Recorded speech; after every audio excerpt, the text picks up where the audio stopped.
Chapter 2. The Open Road. "Ratty," said the mole suddenly one bright summer morning, "if you please, I want to ask you a favour." The rat was sitting on the river bank, singing a little song. He had just composed it himself, so he was very taken up with it, and would not pay proper attention to Mole or anything else. Since early morning he had been swimming in the river, in company with his friends the ducks, and when the ducks stood on their head suddenly, as ducks will, he would dive down and tickle their necks, just under where their chins would be if ducks had chins, till they were forced to come up to the surface again in a hurry, spluttering and angry and shaking their feathers at him, for it is impossible to say quite all you feel when your head is under water. At last they implored him to go away and attend to his own affairs, and leave them to mind theirs. So the rat went away, and sat on the river bank in the sun, and made up a song about them, which he called Duck's Ditty. All along the backwater, through the rushes tall, ducks are a-dabbling, up tails all. Ducks' tails, drakes' tails, yellow feet a-quiver, yellow bills all out of sight, busy in the river. Slushy green undergrowth, where the roach swim, here we keep our larder, cool and full and dim. Every one for what he likes, we like to be, heads down, tails up, dabbling free. High in the blue above, swift swirl and call, we're down a-dabbling, up tails all. "I don't know that I think so very much of that little song, Rat," observed the mole cautiously. He was no poet himself, and didn't care who knew it, and he had a candid nature. "Nor don't the ducks neither," replied the rat cheerfully. "They say, why can't fellows be allowed to do what they like, when they like, and as they like, instead of other fellows sitting on banks and watching them all the time, and making remarks and poetry and things about them? What nonsense it all is! That's what the ducks say." "So it is, said the mole with great heartiness. "No, it isn't," cried the rat indignantly. "Well then, it isn't, replied the mole soothingly. "But what I wanted to ask you was, won't you take me to call on Mr. Toad? I've heard so much about him, and I do so want to make his acquaintance." "Why, certainly," said the good-natured rat, jumping to his feet and dismissing poetry from his mind for the day. "Get the boat out and we'll paddle up there at once. It's never the wrong time to call on Toad. Early or late, he's always the same fellow, always good-tempered, always glad to see you, always sorry when you go." "He must be a very nice animal," observed the mole as he got into the boat and took the sculls, while the rat settled himself comfortably in the stern. "He is indeed the best of animals," replied Rat. "So simple, so good-natured, and so affectionate. Perhaps he's not very clever. We can't all be geniuses. And it may be that he is both boastful and conceited, but he has got some great qualities, has Toady." Rounding a bend in the river, they came in sight of a handsome, dignified old house of mellowed red brick, with well-kept lawns reaching down to the water's edge. "There's Toad's Hall," said the rat, "and that creek on the left, where the notice-board says, 'Private, no landing allowed,' leads to his boat-house, where we'll leave the boat. The stables are over there to the right. That's the banqueting hall you're looking at now. Very old, that is. Toad is rather rich, you know, and this is really one of the nicest houses in these parts, though we never admit as much to Toad." They glided up the creek, and the mole shipped his sculls as they passed into the shadow of a large boat-house. Here they saw many handsome boats slung from the crossbeams or hauled up on a slip, but none in the water, and the place had an unused and deserted air. The rat looked around him. "I understand," said he. "Boating is played out. He's tired of it and done with it. I wonder what new fad he's taken up now. Come along and let's look him up. We shall hear all about it quite soon enough." They disembarked and strolled across the gay flower-decked lawns in search of Toad, whom they presently happened upon resting in a wicker garden chair, with a preoccupied expression of face and a large map spread out on his knees. "Hooray!" he cried, jumping up on seeing them. "This is splendid!" He shook paws of both of them warmly, never waiting for an introduction to the mole. "How kind of you!" he went on, dancing round them. "I was just going to send a boat down the river for you, Ratty, with strict orders that you were to be fetched up here at once, whatever you were doing. I want you badly, both of you. Now, what will you take? Come inside, I have something. You don't know how lucky it is you're turning up just now." "Let's sit quiet a bit, Toady," said the Rat, throwing himself into an easy chair, while the Mole took another by the side of him and made some civil remark about Toad's delightful residence. "Finest house on the whole river," cried Toad boisterously, "or anywhere else for that matter," he could not help adding. Here the Rat nudged the Mole. Unfortunately, the Toad saw him do it and turned very red. There was a moment's painful silence. Then Toad burst out laughing. "All right, Ratty," he said. "It's only my way, you know. And it's not such a bad house, is it? You know you rather like it yourself. Now look here, let's be sensible. You are the very animals I wanted. You've got to help me. It's most important." "It's about your rowing, I suppose," said the Rat with an innocent air. "You're getting on fairly well, though you splash a good bit still. With a great deal of patience and any quantity of coaching, you may—" "Oh, pooh, boating," interrupted the Toad in great disgust. "Silly, boyish amusement. I've given that up long ago. Sheer waste of time, that's what it is. It makes me downright sorry to see you fellows, who ought to know better, spending all your energies in that aimless manner. No, I've discovered the real thing, the only genuine occupation for a lifetime. I propose to devote the remainder of mine to it, and can only regret the wasted years that lie behind me, squandered in trivialities. Come with me, dear Ratty, and your amiable friend also, if he will be so very good, just as far as the stable-yard, and you shall see what you shall see."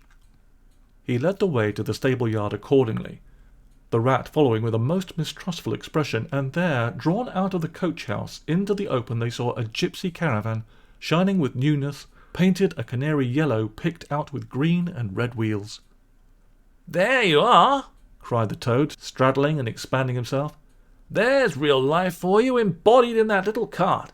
The open road, the dusty highway, the heath, the common, the hedgerows, the rolling downs, camps, villages, towns, cities, here today, up and off to somewhere else tomorrow. Travel, change, interest, excitement, the whole world before you, and a horizon that's always changing. And mind, this is the very finest cart of its sort that was ever built, without any exception. Come inside and look at the arrangements. Planned them all myself, I did." The Mole was tremendously interested and excited, and followed him eagerly up the steps and into the interior of the caravan. The Rat only snorted, and thrust his hands deep into his pockets, remaining where he was. It was indeed very compact and comfortable. Little sleeping bunks, a little table that folded up against the wall, a cooking stove, lockers, bookshelves, a bird cage with a bird in it, and pots, pans, jugs, and kettles of every size and variety. "All complete," said the Toad triumphantly, pulling open a locker. "You see, biscuits, potted lobster, sardines, everything you could possibly want. Soda water here, baccy there, letter, paper, bacon, jam, cards, and dominoes you'll find," he continued as they descended the steps again. "You'll find that nothing whatever has been forgotten when we make our start this afternoon." "I beg your pardon," said the Rat slowly, as he chewed a straw, "but did I overhear you say something about we and start and this afternoon?" "Now, you dear good old Ratty," said Toad imploringly, "don't begin talking in that stiff and sniffy sort of way, because you know you've got to come. I can't possibly manage without you, so please consider it settled and don't argue. It's the one thing I can't stand. You surely don't mean to stick to your dull, fusty old river all your life and just live in a hole in a bank and boat? I want to show you the world. I'm going to make an animal of you, my boy." "I don't care," said the Rat doggedly. "I'm not coming, and that's flat. And I'm going to stick to my old river and live in a hole in a boat, as I've always done. And what's more, Mole's going to stick to me and do as I do. Aren't you, Mole?" "Of course I am," said the Mole loyally. "I'll always stick to you, Rat, and what you say is to be, has got to be. All the same, it sounds as if it might have been, well, rather fun, you know," he added wistfully. Poor Mole! The life adventurous was so new a thing to him and so thrilling, and this fresh aspect of it was so tempting, and he had fallen in love at first sight with the canary-coloured cart and all its little fitments. The rat saw what was passing in his mind and wavered. He hated disappointing people, and he was fond of the mole, and would do almost anything to oblige him. Toad was watching both of them closely.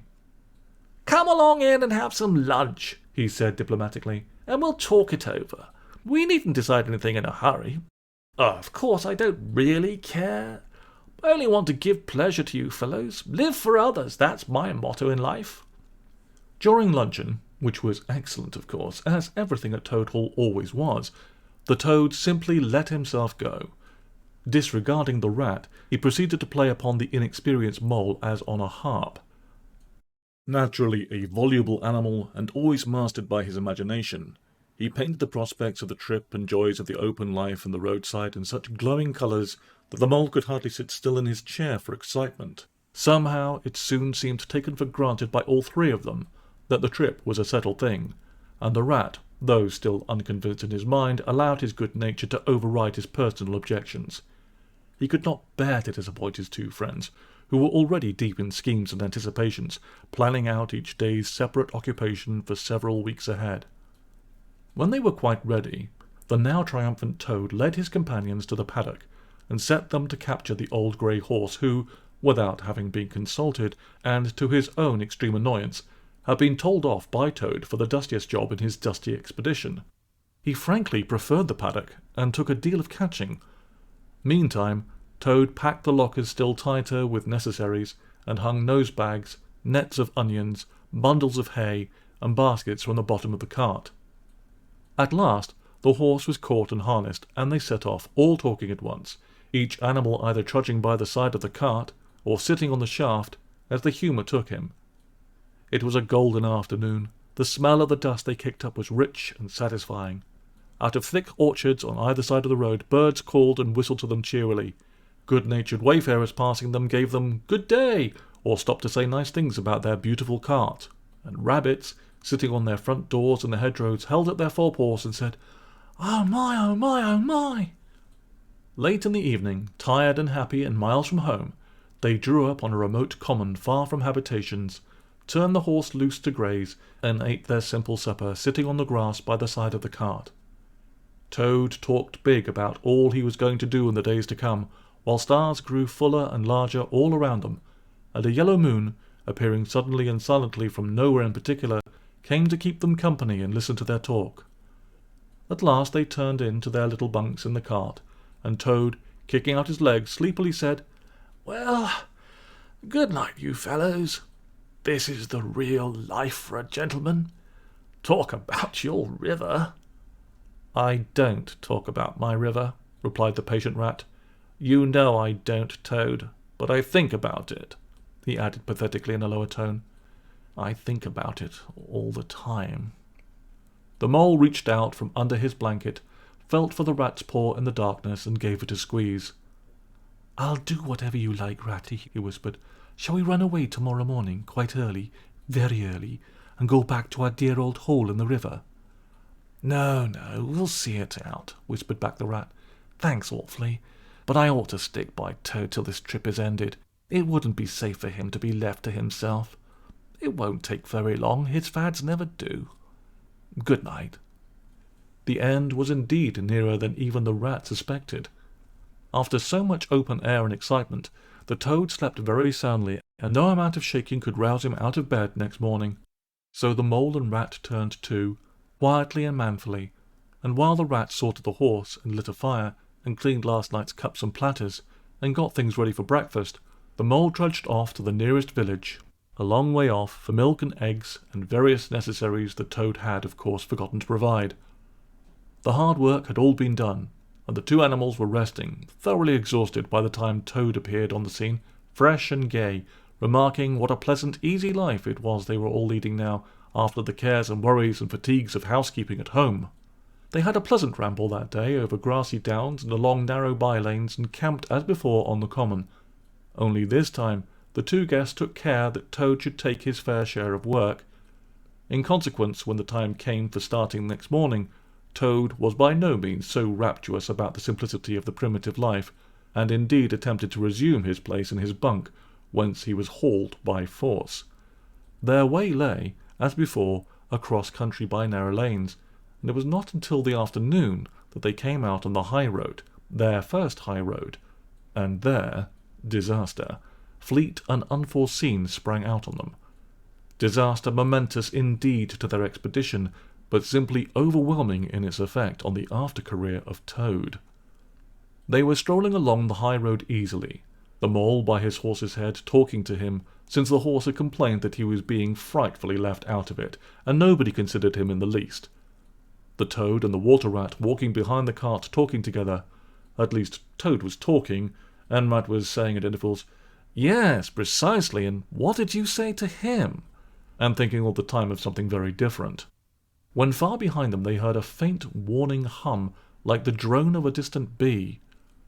Glancing back, they saw a small cloud of dust with a dark centre of energy advancing on them at incredible speed, while from out of the dust a faint poop, poop, wailed like an uneasy animal in pain.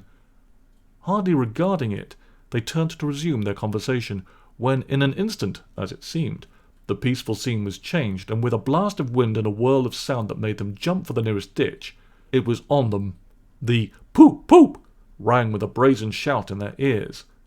They had a moment's glimpse of an interior of glittering plate glass and rich morocco, and the magnificent motor car, immense, breath-snatching, passionate, with its pilot tense and hugging its wheel, possessed all earth and air for the fraction of a second, flung an enveloping cloud of dust that blinded and enwrapped them utterly, and then dwindled to a speck in the far distance, changed back into a droning bee once more. The old grey horse, dreaming as he plodded along of his quiet paddock in a new raw situation such as this, simply abandoned himself to his natural emotions.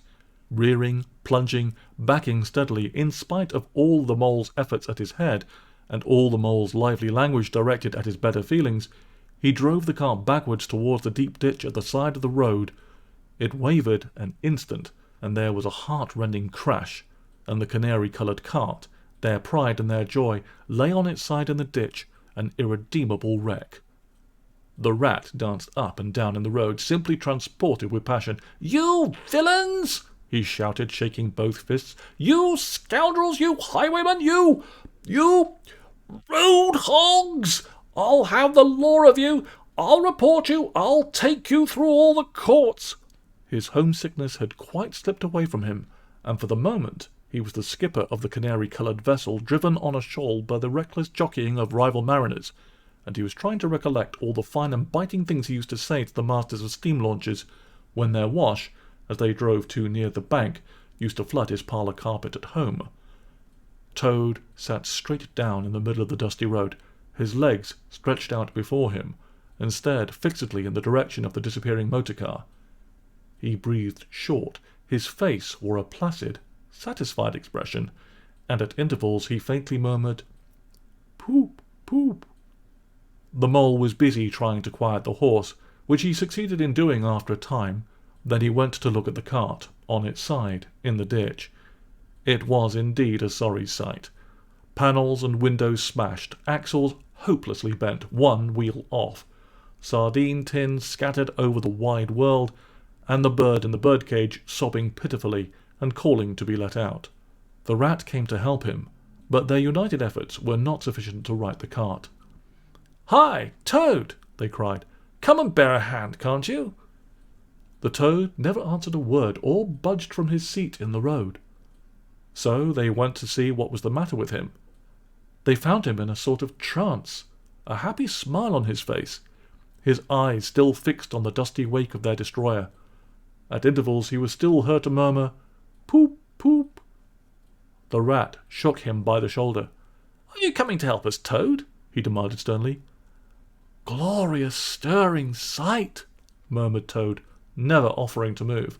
"The poetry of motion, the real way to travel, the only way to travel, here today, in next week, tomorrow. Villages skipped, towns and cities jumped, always somebody else's horizon. Oh, bliss! Oh, poop, poop! Oh, my! Oh, my! Oh, stop being an ass, Toad. cried the Mole despairingly. "And to think I never knew," went on the Toad in a dreamy monotone. "All those wasted years that lie behind me, I never knew, never even dreamt. But now that I know, now that I fully realize, oh, what a flowery track lies spread before me henceforth! What dust cloud shall spring up behind me as my speed on my reckless way! What carts I shall fling carelessly into the ditch in the wake of my magnificent onset! Horrid little carts, common carts, canary-coloured carts!" "What are we to do with him?" asked the Mole of the Water Rat. "Nothing at all," replied the Rat firmly, "because there is really nothing to be done. You see, I know him from old. He is now possessed. He has got a new craze, and it will always take him that way in its first stage.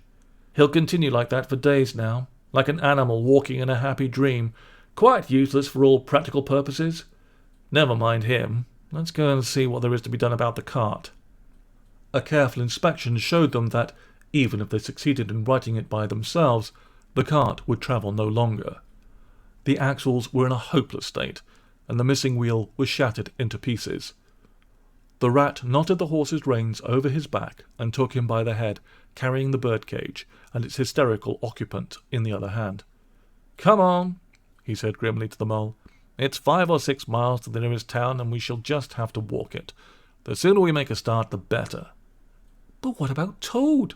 asked the Mole anxiously as they set off together. "We can't leave him here, sitting in the middle of the road by himself, in the distracted state he's in. It's not safe. Supposing another thing were to come along." "Oh, bother Toad," said Rat savagely. "I've done with him." They had not proceeded very far on their way, however, when there was a pattering of feet behind them, and Toad caught them up and thrust a paw inside the elbow of each of them, still breathing short and staring into vacancy. "Now look here, Toad," said Rat sharply. "As soon as we get to the town, you'll have to go straight to the police station and see if they know anything about that motor car and who it belongs to, and lodge a complaint against it. And then you'll have to go to a blacksmith's or a wheelwright's and arrange for the car to be fetched and mended and put to rights. It'll take time, but it's not quite a hopeless smash. Meanwhile, the Mole and I will go to an inn and find comfortable rooms where we can stay till the cart's ready, until your nerves have recovered their shock." "Police station? Complaint?" murmured Toad dreamily. "Me? Complain of that beautiful, that heavenly vision that has to be vouchsafed me? Mend the cart? I've done with carts forever. I never want to see the cart or to hear of it again. Oh, Ratty, you can't think how obliged I am to you for consenting to come on this trip. I wouldn't have gone without you, and then I might never have seen that swan, that sunbeam, that thunderbolt. I might never have heard that entrancing sound or smelt that bewitching smell. I owe it all to you, my best of friends." The Rat turned from him in despair. "You see what it is," he said to the Mole, addressing him across Toad's head. "He's quite hopeless.